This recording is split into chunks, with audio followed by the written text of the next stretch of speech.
March 4, 1944. Morning sky over northern Germany. The condensation trails of hundreds of B-17s and B-24s stretched across the heavens like scars of chalk on blue canvas. The drone of engines was so deep and constant it shook windows and villages below, a sound that had come to mean terror for the Reich. German civilians pointed upward, shading their eyes. And in the cockpits of Messerschmitts and Focke-Wulfs, Luftwaffe pilots prepared to do what they had done for years: rise and strike the bombers before they reached their targets. But this time, something was different. Oberleutnant Karl Fischer, an ace credited with 20 kills, tightened his gloves and scanned the horizon. He knew the routine. The American bombers would push deep, but their escorts would turn back short of the German heartland. The Mustangs and Thunderbolts could never follow all the way to Berlin. That was when the Luftwaffe struck, when the bombers were naked, exposed, slow. Fischer had built his career on those moments. At 20,000 feet, his radio crackled. "Bandits at 2 o'clock. Wait, they're staying with the bombers." Fischer frowned. He looked again, expecting the familiar sight of escorts peeling away, fuel spent. Instead, silver shapes gleamed in the sun, wings long and sleek. Their noses flashed white stars. P-51 Mustangs, still there, still climbing with the bombers. Fischer swore under his breath. Impossible. The Luftwaffe had long relied on a simple fact. American fighters lacked the range to escort bombers into the German interior. Over Schweinfurt and Regensburg, the bombers had been mauled by hundreds of German fighters once escorts turned back. Loss rates had reached nearly 25% in a single raid. The Reich had paid dearly, but the strategy worked. Now, suddenly, the equation was broken. The P-51, with its Rolls-Royce Merlin engine and newly added drop tanks, could fly farther, higher, faster than anything the Americans had sent before.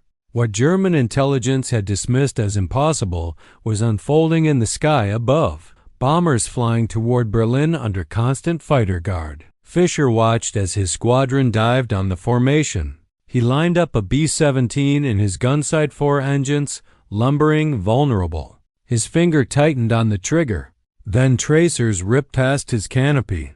A Mustang was on his tail. He yanked the stick, the G's crushing his chest, sweat stinging his eyes. The Americans stayed glued to him, matching every move. "Sie bleiben, they stay," Fischer shouted over the radio. Panic rose in the voices of his comrades. They had counted on bombers being defenseless. Instead, Mustangs hunted them in their own skies. Below, inside one of those bombers, Staff Sergeant James Carter manned a .50 caliber turret. He had felt terror before watching German fighters carve through formations, knowing their escorts had turned back hours earlier. But today, as he saw silver Mustangs weaving above, diving into enemy planes, he felt something new. Hope. He wrote later in his journal, "We kept looking for the point when the fighters left us, when we'd be alone again. But they never left. All the way in, all the way out, the Mustangs stayed." For the first time, Berlin didn't seem untouchable. For the Luftwaffe aces, it was a nightmare. They had trained, fought, and survived on the assumption that bombers would always be alone over Germany. Their tactics, head-on attacks, coordinated swarm dives relied on overwhelming gunners who could not cover every angle. But with Mustangs overhead, the hunters became the hunted. German ground controllers heard the desperation over the radio. Aces with dozens of kills shouted warnings, their voices tight with disbelief. "The escorts are over Magdeburg. They are still here at Brunswick." Impossible. They are with the bombers over Berlin itself. The Reich's propaganda had insisted the Americans were weak, their machines inferior, their courage lacking. Yet in the sky above the capital, German civilians saw something undeniable. Silver fighters, swift and relentless, driving away their protectors. Oberleutnant Fischer barely escaped that day. His FW-190 riddled with holes, he limped back to base and climbed out, his hands trembling. He looked at his mechanics and muttered words that spread quickly across squadrons. "The war has changed." They can reach us now. And indeed, the war had changed. The P-51 Mustang was not just another fighter. It was a revolution in range and endurance. With external tanks, it could escort bombers over 1,600 miles deep into the Reich and back again. Its speed and climb rate allowed it to duel with Messerschmitt Bf-109s and Fw-190s on equal terms. Its guns could tear apart German fighters in seconds.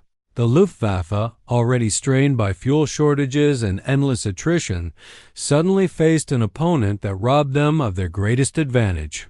In the ready rooms of American bases in England, pilots spoke of the shift with awe. Lieutenant Frank O'Donnell recalled, "We used to peel off and turn back, hating every minute, knowing our boys would face hell alone. Now we stay with them all the way. We fight over Berlin, not just the Channel." That's the difference. For bomber crews, the presence of Mustangs meant survival. For German aces, it meant the end of supremacy. The skies over Europe had become contested in a way the Luftwaffe had never imagined. That day, March 4, 1944, marked the first successful escorted mission to Berlin. More than 600 bombers reached their targets. Losses were heavy, but nowhere near the bloodbaths of Schweinfurt. The Luftwaffe, caught off guard, realized that their own skies were no longer safe. In Berlin, civilians watched columns of smoke rising from factories and rail yards, while high above, silver Mustangs tangled with German fighters. A schoolteacher later wrote in her diary, "We had believed our pilots were invincible. But today, for the first time, the bombers came and stayed. The fighters above them never left." Our hearts sank. As the formations turned for home, the Mustangs still circled above, diving to scatter late German interceptors. Inside the bombers, gunners wept with relief. For once, the long journey back across enemy territory was not a lonely flight. The Mustangs flew with them, wing to wing, until the English coast rose out of the haze. The message was clear to both sides. For the Americans, it was proof that Berlin could be reached and struck with devastating force.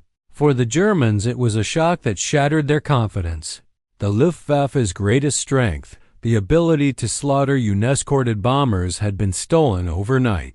Back in his quarters, Oberleutnant Fischer wrote a single line before collapsing into sleep. "The sky belongs to no one now, but soon it will not belong to us." Don't forget to subscribe, like, and comment. Your support helps keep these untold stories of World War II alive, preserving the voices of those who lived through them. March 6, 1944. Berlin. Sirens wailed across the German capital as civilians scrambled for shelters. In the distance, the steady hum of engines swelled into a roar, the unmistakable sound of hundreds of four-engine bombers. For Berliners, this was nothing new. They had endured raids before, shivering in basements while buildings shook above them. But for the Luftwaffe pilots rushing to their Messerschmitts and Focke-Wulfs, today's mission carried a cruel surprise. Over 800 American bombers were inbound, escorted not just part of the way, but all the way. The P-51 Mustangs, sleek in silver, still clung to their wings as the formation crossed deep into German skies. Oberfeldwebel Dieter Hank, a veteran with 30 kills, expected to find the bombers exposed once more. He strapped into his Bf-109, confident that he would add another kill to his tally. His squadron had rehearsed it countless times. Dive head-on into the bomber stream, guns blazing, then scatter before the gunners shredded them. But as his formation climbed, he spotted something that froze him: dozens of Mustangs, diving out of the sun, already on their tails. "Unglitch, unglitch," he shouted into his radio. "They're still with the bombers." The German aces, many of them veterans from the Battle of Britain, could scarcely believe their eyes. For years, their advantage had been range. They could attack bombers when American fighters had turned back. Now, no matter how far they flew, the escorts remained. The dogfights exploded into chaos. Hank twisted his Messerschmitt into a climbing spiral, but a Mustang followed, its Merlin engine howling as it matched him turn for turn. He tried to shake it with a high-speed dive. The Mustang stayed glued to him, closing fast. Tracers arced past his canopy. He barely escaped, skimming treetops, his fuel gauges dropping. When he landed, his plane riddled with holes, the realization struck. Germany's skies were no longer their own. Inside the bombers, the mood was transformed. Staff Sergeant James Carter, manning a turret, had once felt abandoned when escorts turned back over Belgium or the Ruhr. Now, he watched Mustangs slash through German formations, scattering attackers before they reached the bomber stream. It was like watching angels fight for us, he wrote in his journal. For the first time, we felt we had a chance. For the Luftwaffe, this was more than a tactical setback, it was a psychological blow. The Reich had promised its people that Berlin was untouchable, that their aces would keep the bombers away. Yet that day, columns of smoke rose from factories and rail yards, and the American formations returned with escorts still circling protectively overhead. General Adolf Galland, inspecting the damage, admitted bitterly, "We are no longer the hunters. We are the hunted." The impact on German strategy was immediate. Interceptors were forced into defensive battles over their own cities, burning precious fuel, wearing down engines, and losing irreplaceable pilots. Each encounter cost them veterans they could not afford to lose. Meanwhile, the Americans gained confidence with every raid. By April, the bomber offensive intensified. Mustangs roamed ahead of the bomber streams, hunting Luftwaffe fighters on the ground, strafing airfields, shooting planes as they tried to take off. For German pilots, there was no sanctuary not in the skies, not even on their own ways. Oberleutnant Karl Fischer, who had once boasted that no bomber could reach Berlin unscathed, confessed in his diary after another bloody mission, "We climb knowing we will not reach them. The Mustangs wait for us like wolves. Our comrades vanish in flames before we even fire." The statistics told the grim truth. In just a few weeks, hundreds of Luftwaffe fighters were destroyed. Veteran aces fell one by one. Replacement pilots, barely trained, were thrown into combat against seasoned Americans flying superior machines. The balance of skill and technology tilted sharply against the Reich. For Berliners, the sight was undeniable. Bombers flew overhead, dropping waves of destruction, while silver Mustangs circled like guardians. Civilians began to whisper what propaganda could not deny. The Allies now ruled the skies, even above the heart of Germany. The shock for the Luftwaffe was not just defeat, it was disbelief. For years they had lived by the certainty that the bombers would one day be left alone, vulnerable. Now that certainty was gone. Their confidence shattered, their tactics obsolete, their homeland exposed. And every new mission drove the lesson deeper. The P-51 Mustangs were here to stay, and the Luftwaffe could no longer chase them away. April 11, 1944. The morning sky over Leipzig was streaked with vapor trails. Hundreds of B-17 flying fortresses thundered eastward, their silver wings glinting in the sunlight. The sound of their engines shook the earth below 12 cylinders per bomber, multiplied by hundreds, a mechanical symphony of inevitability. For German civilians, it was the drumbeat of doom. For Luftwaffe pilots, it was the call to battle, one they could no longer fight on their own terms. Oberfeldwebel Dieter Hank strapped himself into his Messerschmitt Bf 109, exhaustion written on his face.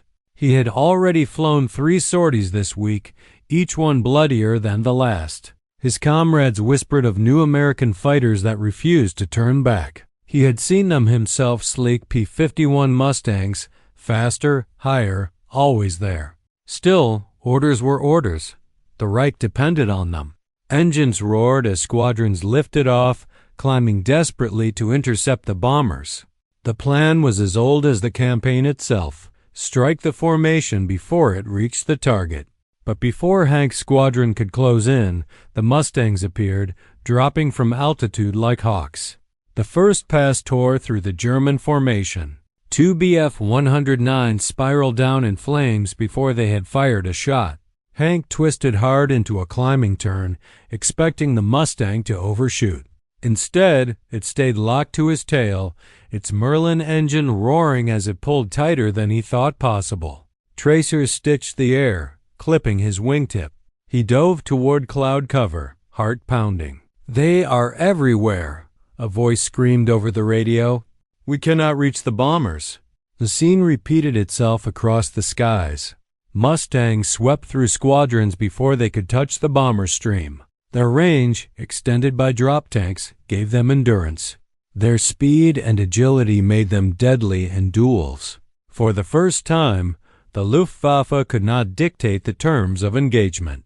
Inside a B-17 nicknamed Sky Queen, Staff Sergeant James Carter watched the unfolding battle through his turret sights. He saw Mustangs tearing into German fighters, forcing them away before they closed within range of the bombers. Carter squeezed his triggers at a distant Messerschmitt, but for once he felt less like prey and more like a witness. "They fight for us now," he whispered. By the time the bombers reached Leipzig, the Luftwaffe had already lost dozens of fighters. The remaining interceptors, harried and scattered, launched disorganized attacks. A few bombers fell, trailing smoke, but the formation pressed on. Factories erupted in flames, smoke billowing skyward, while Mustangs still circled above, waiting for stragglers. For the German aces, it was demoralizing. Hank returned to base with fuel nearly gone, his Messerschmitt scarred with holes. He found his squadron's barracks half empty. Pilots who had flown beside him for years were gone. Replacement crews arrived, boys barely out of training, their eyes wide with fear. The Reich called them cannon fodder. Hank knew it was true. General Adolf Galland toured the bases, speaking to exhausted squadrons. He admitted what many already knew. The bomber stream cannot be stopped if the fighters remain with them. We must find new tactics. But tactics meant little without fuel, without numbers, without veterans. American commanders knew the change was working. General Jimmy Doolittle had ordered a new policy. Fighters were not merely to escort bombers, but to hunt German aircraft aggressively. Mustangs swept far ahead of the bomber streams, strafing airfields, attacking trains, ambushing interceptors as they climbed. German pilots found themselves outnumbered, outflown, and outgunned before they could even reach their targets. By May, the toll was undeniable. Luftwaffe losses mounted into the thousands. Aces with 30-40 kills fell one after another. Their replacements lasted weeks, sometimes days. The Luftwaffe's proud fighter arm, once the shield of the Reich, was bleeding out. For civilians in Leipzig, Dresden, and Berlin, the truth was visible. Bombers flew overhead with escorts circling protectively above. Propaganda could no longer claim that the enemy was weak. The sky itself testified to American strength. One German schoolteacher wrote in her diary, "We see their silver planes above us unchallenged. Our fighters rise, but they fall. The bombers roar on. We know then that the war is lost, though no one dares say it aloud. For bomber crews, the difference was life itself." Casualty rates that had once approached 1 in 4 now fell dramatically. Missions were still dangerous. Flak and desperate German fighters claimed many, but survival was no longer a matter of luck. The Mustangs gave them a fighting chance. Inside Sky Queen, Sergeant Carter wrote after the Leipzig raid, "We counted the empty bunks after Schweinfurt, whole crews gone. Today we lost some, but not like before. The Mustangs stayed. Maybe we can make it through this war after all." For Hank and his comrades, hope dwindled. Each mission brought fewer planes, fewer veterans, more young men unready for the fight. He admitted in his diary, "We once believed the Reich could control the sky. Now, even over Germany, it is not ours." The Luftwaffe had not just lost planes. It had lost its aura of supremacy. June 20th, 1944. The morning sun shimmered over western Germany, baking the concrete runways of Luftwaffe airfields. Mechanics wiped sweat from their brows as they fueled and armed. Messerschmitt Bf-109s and Focke-Wulf FW-190s. The pilots, many exhausted, strapped into cockpits with faces that betrayed both discipline and dread. For months, they had fought desperately to defend the Reich from American bomber streams. They had expected another brutal day filled with duels and fire, but what came over the horizon would shock them in ways they had not yet experienced. At 8:30, radar stations near Hanover reported incoming formations, hundreds of bombers pushing deep toward synthetic fuel plants and rail yards. Luftwaffe squadrons scrambled, engines roaring, climbing toward the massive thunder of B-17s and B-24s. The plan was familiar: form up, strike hard at the bomber stream before it reached the target, and withdraw before escort fighters could catch them. But the familiar script no longer applied. As German fighters rose in ragged groups, silver flashes swept down from high altitude. P-51 Mustangs already there, already circling. For the first time, Luftwaffe pilots realized that the Americans were not merely escorting bombers. They were hunting. Oberleutnant Carl Fischer, veteran of 2 years of combat, pushed his FW-190 into a climb. He glanced sideways and saw them, long-winged Mustangs diving in pairs, guns blazing, tearing into his comrades before they could even form up. Fischer shouted into his radio, "They are over our airfields. We cannot climb." The panic was real. In seconds, 2 Messerschmitts burst into flames, their wreckage tumbling toward the ground. Fischer yanked his stick, twisting hard left, sweat burning his eyes. A Mustang slid onto his tail, its Merlin engine screaming as tracers arced past his canopy. Fischer dove through a thin layer of cloud, praying the American would overshoot. For a moment, silence, then more tracers slashed through the mist. He barely escaped, his aircraft shuddering, holes stitched across the fuselage. On the ground, chaos reigned. Mustangs strafed runways, their 6.50 caliber Brownings shredding parked aircraft, fuel trucks, and mechanics. Hangars erupted in flames. Ground crews dove into ditches as bombs and bullets tore through the bases they had once considered safe. The Luftwaffe, which had once dominated European skies, now found itself being slaughtered on its own doorsteps. This was the result of General Jimmy Doolittle's radical order in early 1944. American fighters were no longer to cling tightly to the bomber streams. Instead, they would range ahead, sweep the skies, and strike the Luftwaffe wherever it appeared: airfields, rail yards, even planes warming up on runways. The hunters of 1940 were now the hunted in 1944. Inside the bomber stream, the difference was unmistakable. Staff Sergeant James Carter, turret gunner aboard a B-17, watched with awe as Mustangs intercepted attackers long before they closed with the formation. He saw tracers slash across the sky, Messerschmitts scattering under the assault. "It was like having hawks circling above us," he wrote. "We still feared the flak, but for the first time we didn't feel abandoned to the fighters." The Mustangs were everywhere. For the Luftwaffe, the losses were staggering.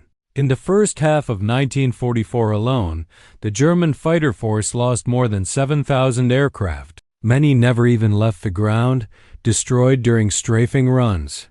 Veteran pilots fell in alarming numbers, and their replacements, teenagers with barely 30 hours in fighters, stood no chance against seasoned American airmen in superior machines. Oberfeldwebel Dieter Hank experienced the nightmare firsthand. His Bf-109 had barely left the runway when tracers ripped across his wing. He tried to climb, but 2 Mustangs dove on him, their guns shredding his tail. He bailed out, parachute opening just in time to watch his plane disintegrate below.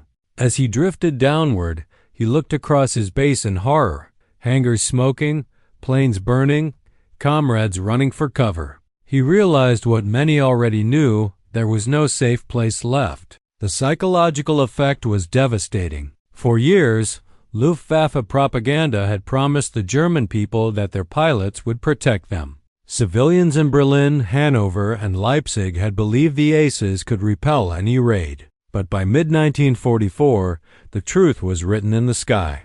Bombers flew overhead in massive formations while Mustangs prowled freely, unchallenged, over German towns. One Berlin housewife recorded in her diary, "We were told our fighters were invincible, but the Americans fly above our city and our boys fall like birds. The bombers roar on. We no longer believe the speeches." The shift in strategy also bled the Luftwaffe's infrastructure. Mustangs strafed supply trains, destroyed fuel depots, and attacked convoys moving between bases. With fuel shortages already critical, every strike deepened the crisis. By July, many Luftwaffe units were grounded not because of lack of planes, but because they had no gasoline left to fly. For American pilots, the change was tangible. Lieutenant Frank O'Donnell recalled strafing an airfield near Hanover. "We saw rows of Focke-Wulfs lined up. We came in low and fast, guns blazing. They never even got off the ground. It felt like revenge for every bomber crew we'd lost in the bad days." The numbers reflected this vengeance. During Operation Argument, better known as Big Week in February 1944, the Luftwaffe had already been battered. Now, in the summer, with Mustangs roaming the skies, the destruction became permanent. By August, Luftwaffe's strength had been cut in half. General Adolf Galland, one of Germany's most respected fighter leaders, admitted bitterly to his superiors, "The day of the Luftwaffe is finished. We still fight bravely, but it is already lost." His words carried the weight of truth. Every ace knew it. Every civilian could see it. The Reich shield was gone. For American bomber crews, survival improved dramatically. Missions were still dangerous, flak was lethal, and some fighters still slipped through, but loss rates plummeted compared to the carnage of 1943. Men who once believed every mission was a death sentence now believed they might live to see the end of the war. Sergeant Carter wrote after one raid, "We counted the missing planes and there were fewer than we feared. For once, the Mustangs had thinned the wolves before they reached us. Maybe, just maybe, we will make it home." For the Luftwaffe aces who survived, despair replaced confidence. Karl Fischer, once proud of his role in defending the Reich, confessed in his diary, "We rise only to die. The Mustangs wait for us above, and they follow us even as we land. The sky is no longer German. It belongs to the Americans now." By late summer, the Luftwaffe was a shadow of itself. Its veterans gone, its fuel nearly depleted, its young pilots slaughtered in days. And all across the Reich, civilians stared upward, watching the silver planes that had once turned back at the border now circling freely above Berlin itself. The transformation was undeniable. The Luftwaffe had lost not just aircraft and pilots. It had lost its supremacy, its aura, its very reason for being. And for the German people, the sound of Merlin engines overhead was not just noise. It was the sound of defeat drawing closer every day. September 1944. The skies above the Reich had changed forever. Where once Luftwaffe pilots launched with confidence, knowing their Messerschmitts and Focke-Wulfs could strike bombers once escorts turned back. Now they faced an unrelenting reality. The P-51 Mustangs never left. At dawn, Oberleutnant Karl Fischer climbed into his cockpit for another sortie. He had survived the slaughter of the summer, but the faces around him were new young replacements with nervous eyes, boys barely out of flight school. Fuel was so scarce that training hours had been cut to a fraction of what he'd known in 1941. Many of these new pilots had never fired their guns in combat, and yet they were expected to face the might of the U.S. 8th Air Force, escorted by hundreds of Mustangs.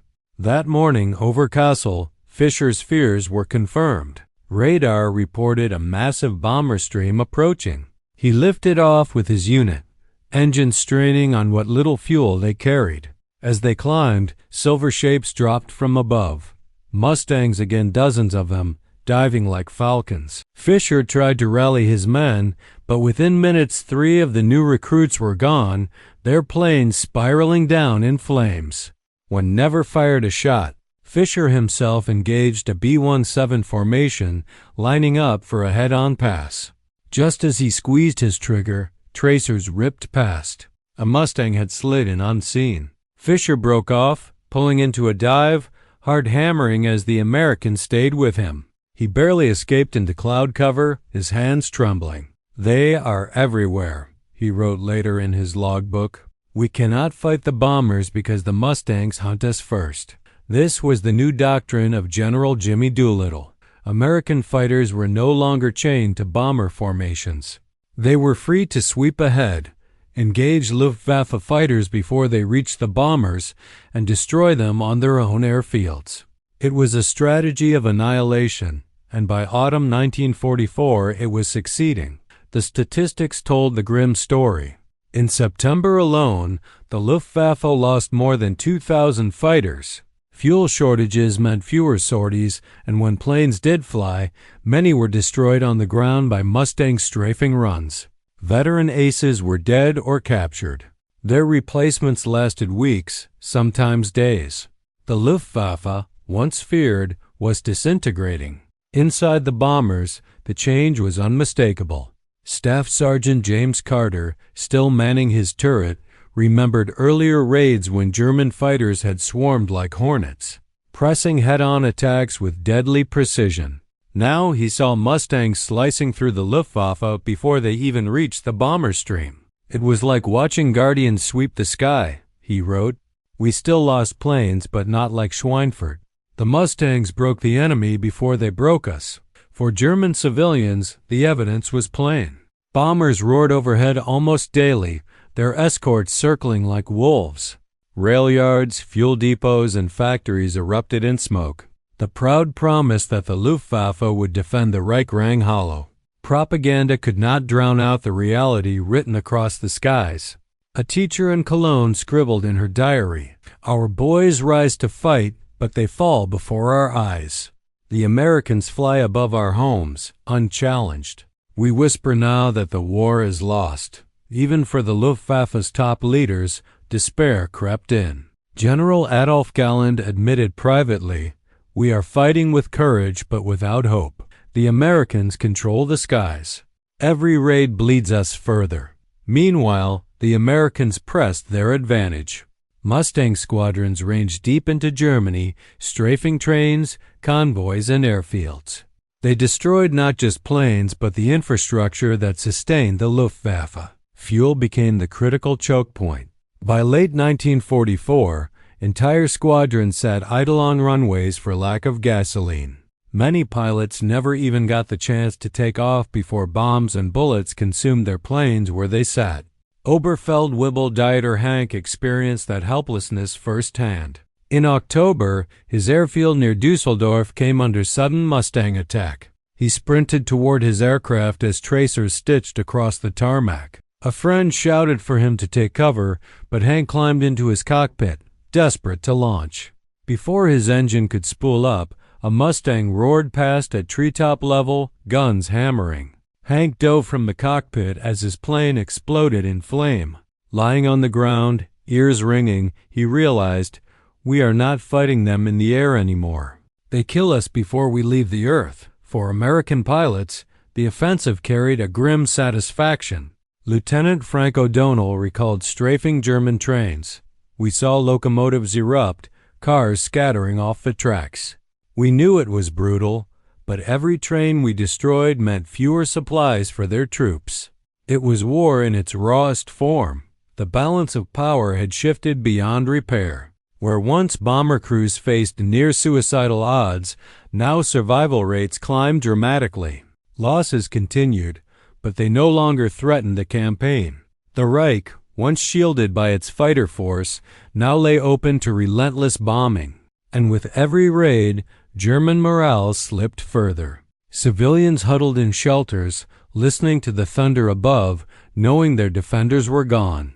Pilots climbed into cockpits already certain they would not return. The Luftwaffe's proud motto, "Always the hunter," had become a cruel memory. By November, even the most loyal officers admitted the truth. Germany no longer owned its skies. The Americans did. February 1945. The winter skies over Germany no longer belonged to the Luftwaffe. They were ruled by the long silver wings of P-51 Mustangs, engines humming with the confidence of victory. Where once German aces had surged upward with pride, intercepting American bombers with practiced precision, now their squadrons scrambled in desperation, low on fuel, outnumbered, outflown, outgunned. On the runways, mechanics dragged Messerschmitts and Focke-Wulfs into position. But fuel shortages forced strange rituals.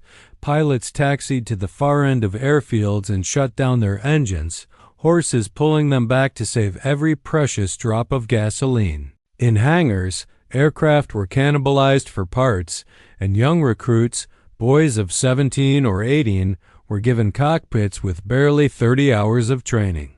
The Luftwaffe had once been a force of terror. By 1945, it was a force of shadows. Above them, the Americans came in endless waves.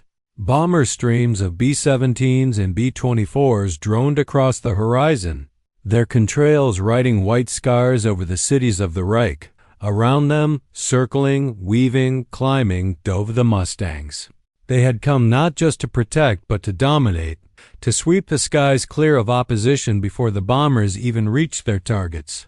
General Jimmy Doolittle's order months before had been clear. Fighters were no longer chained to the bombers.